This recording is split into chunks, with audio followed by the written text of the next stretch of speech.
everyone. We're the Good Doctors of Abbey Research. Welcome to Wednesday, October 28th. And your Good Doctors Diagnose for the day is about a topic that I believe every organization in the history of human race has dealt with, and that is gossip. Yeah. Now, we dealt with this a little bit before in our last GDD that we did together. But today we're going to follow up on the fact that, and one of the kind of points we made is that people need to talk to other people about their feelings. And you can't really get rid of that, nor honestly should you. Yeah. People need to blow off steam. So we'd like to talk a little bit about the next progression in solving that problem, which is clarifying the difference between having a space for people to vent and having a space for people to make change. Mm. This sometimes is the same human being, the same function. Blowing off steam for a malicious intent with each other is gossip. We discussed that. But there are definitely times where you need to blow off steam about your supervisor. And it's not necessarily gossip. You don't want to go around to your coworker, but you just need to stand in front of somebody and be angry. Mm. And in a perfect world, that's what HR is for. HR is one of the most, I think, misappropriated professions in the United States. Very few people actually know what it does. The Society for Human Resource Management, that's kind of the national kind of standard, is making it very regulatory. I think a lot of workers understand it a little bit more like in-house therapy when it's really not that. So I think it's really complicated. But what we would actually argue is that it should lean more towards in-house therapy with a healthy dose of regulation. And one of the regulatory agencies should be, we would recommend, making it very clear to your employees that there is a difference between blowing off steam and trying to make change. And one of the ways that you can do that is to have actual language within your organization to do that. So for example, empowering your HR people that when somebody comes, so let's say, hypothetical, that Dr. Aaron needed to speak to somebody at HR about me as her colleague. Unfortunately for her, I am her HR representative, but that's a separate conversation. So let's say she went to my brother and needed to talk through some things about me.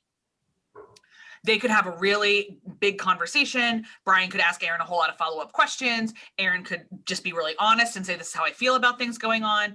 And then at the end of the meeting, what should happen is Brian should look back at Aaron and say, okay, what do you want me to do with this now? Do you want me to go to Kristen? Do you want me to bring Kristen into this conversation? Do you want to sit on it for a couple days? Where are you at with this? Because I can either let this just be a conversation between us and you were blowing off some steam and that's kind of it, or I can make actual change. What direction would you like to go? And put it back on the employee. Because I think one of the really biggest complaints that I hear from people about going to HR is that nothing ever happens. From it. And I wonder if that's because HR people don't think that something needs to happen. Yeah. And so I think, we talk about the importance of language so much here. So that's a really clear point that you need to define within your culture what these differences are.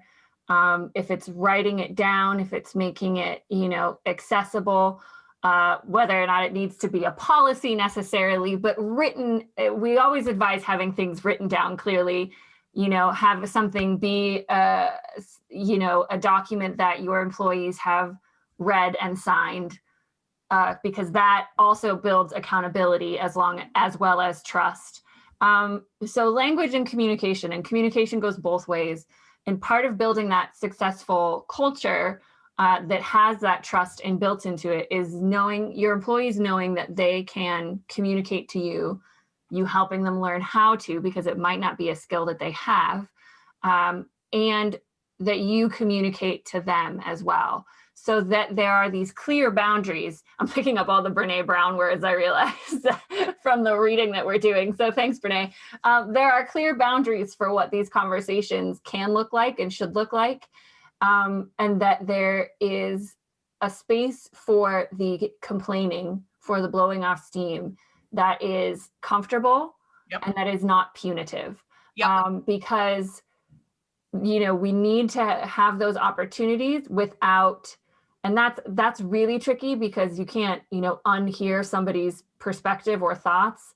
And hopefully you can build within yourself a way to separate between their blowing off steam and what they might have said about one of your colleagues.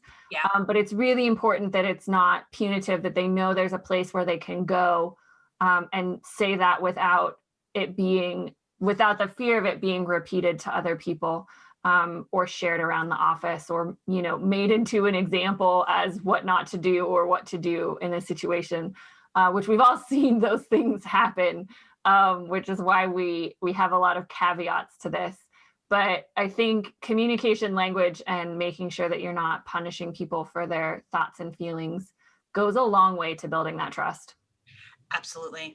So again, if you're thinking about maybe how to reformat HR a little bit, or maybe how to build more collegial relationships within your organization, this would be something that we would encourage you to think about implementing and how you would want it to. If you're struggling with how this could look in your organization, don't forget the Good Doctors are here for you, and we would love to talk through that with you. You can get in touch with us at any of the links pretty much in the show notes below, and we are always happy to talk through people-based puzzles. That's right. That's our Good Doctors Diagnose for this Wednesday and for this week. We'll see you guys next week. Take care. Bye.